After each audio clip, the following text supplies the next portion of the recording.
Assalamualaikum warahmatullahi wabarakatuh. Selamat pagi, perkenalkan nama saya Rawika Natalia Safitriasi dengan NPM 2310100685. Di sini saya akan mempresentasikan tugas untuk memenuhi ujian tengah semester dengan judul Sistem Pemerintahan Indonesia dengan dosen pengampu yaitu Bapak Dr. Haji Safriyadi SH MH. Kita masuk ke dalam pendahuluan. Indonesia adalah negara berbentuk negara kesatuan dengan prinsip otonomi daerah yang luas. Negara kesatuan adalah bentuk negara berdaulat yang diselenggarakan sebagai satu kesatuan tunggal. Negara kesatuan menempatkan pemerintahan pusat sebagai otoritas tertinggi, sedangkan wilayah-wilayah administratif di bawahnya hanya menjalankan kekuasaan yang dipilih oleh pemerintahan pusat untuk didelegasikan. Nah, bentuk pemerintahan negara Indonesia adalah Republik Konstitusional, sedangkan sistem pemerintahan negara Indonesia adalah sistem presidensial. Dengan bentuk pemerintahan republik merupakan pemerintahan yang mandat kekuasaan berasal dari rakyat melalui mekanisme pemilihan umum atau yang sering kita sebut yaitu pemilu dan biasanya dipimpin oleh seorang presiden. Sistem pemerintahan Indonesia, kita masuk ke dalam sistem pemerintahan Indonesia. Sistem presidensial adalah sistem negara yang dipimpin oleh presiden. Presiden adalah kepala negara dan juga kepala pemerintah. Presiden dan wakilnya dipilih langsung oleh rakyat melalui pemilihan umum.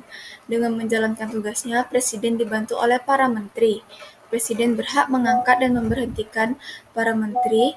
Para menteri disebut juga sebagai kabinet bertanggung jawab terhadap presiden dan dalam menjalankan pemerintahannya diawasi oleh parlementer. Dari tabel tersebut dapat kita lihat beberapa pokok dan penjelasannya. Yang pertama yaitu parlementer Indonesia. Dengan arti parlementer di Indonesia terdiri dari dua bagian yaitu DPR dan DPD. Anggota-anggota DPR dan DPD merupakan anggota Majelis Permusyawaratan Rakyat yaitu MPR. Yang kedua, ada sistem pemerintahan. Sistem pemerintahan Indonesia adalah presidensial, yaitu negara yang dipimpin oleh presiden dan wakil presiden. Presiden dan wakilnya dipilih secara langsung oleh rakyat melalui pemilihan umum atau pemilu. Dan yang ketiga, ada bentuk pemerintahan. Bentuk pemerintahan negara Indonesia adalah Republik Konstitusional, sedangkan sistem pemerintahan negara Indonesia adalah sistem presidensial.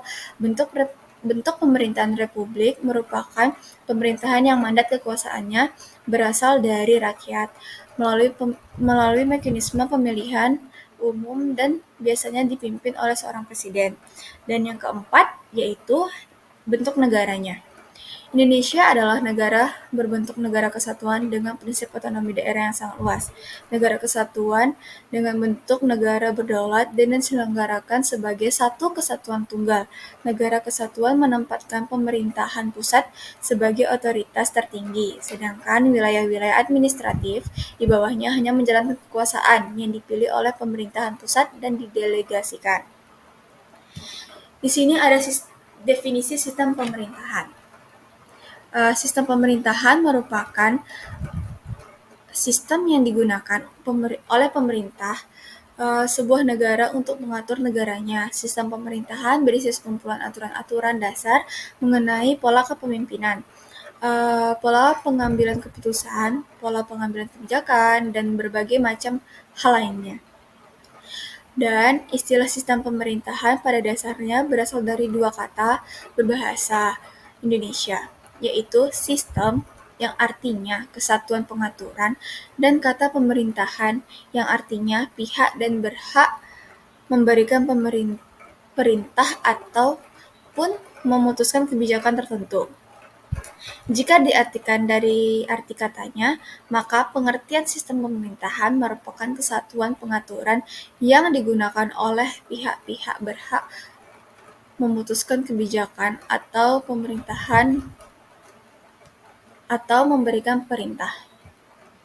Kita masuk ke dalam konteks dasar sistem pemerintahan Indonesia. Sistem pemerintah Indonesia terbagi menjadi dua, yaitu sistem dan pemerintahan.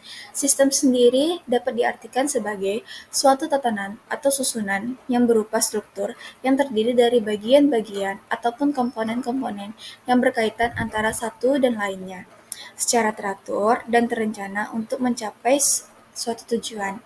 Dan pemerintahan itu sendiri yaitu segala bentuk kegiatan atau aktivitas penyelenggaraan negara yang dilakukan oleh organisasi ataupun alat-alat perlengkapan negara yang memiliki tugas dan fungsi sebagaimana digariskan oleh konstitusi. Selanjutnya, ada macam-macam sistem pemerintahan.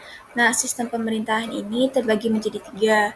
Yang pertama dapat dijelaskan sebagai sistem pemerintahan parlementer, merupakan sistem pemerintahan yang mana parlemen memiliki peranan yang sangat besar di dalam pemerintahannya.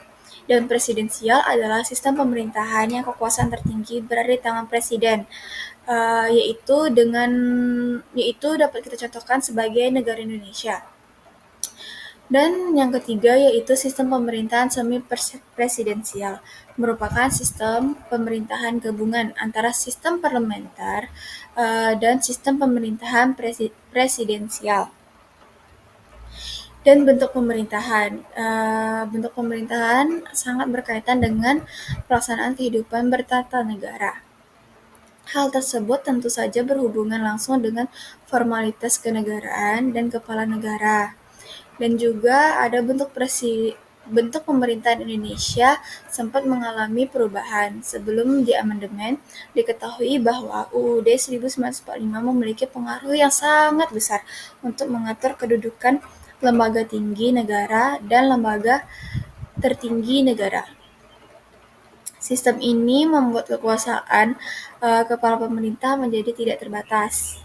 Setelah amandemen, bentuk pemerintahan di Indonesia berubah menjadi republik, sementara sistem pemerintahan Indonesia saat ini adalah presidensial.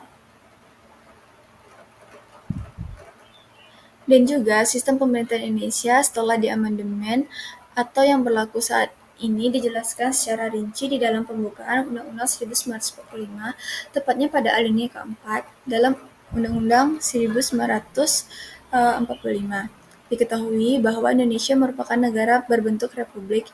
Indonesia juga merupakan negara kesatuan di mana Presiden Republik Indonesia adalah kepala pemerintahan sekaligus kepala negara. Presiden memegang kekuasaan berdasarkan Undang-Undang Dasar. Dan pemerintahan dalam melaksanakan jalannya pemerintahan dilakukan oleh eksekutif sebagai pemegang kekuasaan untuk penyelenggaraan undang-undang. Kemudian ada legislatif yang memiliki kekuasaan dalam pembentukan undang-undang, dan yudikatif yang memiliki kekuasaan untuk mengadili siapa saja melakukan pelanggaran terhadap undang-undang. Sekian presentasi yang dapat saya sampaikan. Apabila ada kesalahan, saya mohon maaf.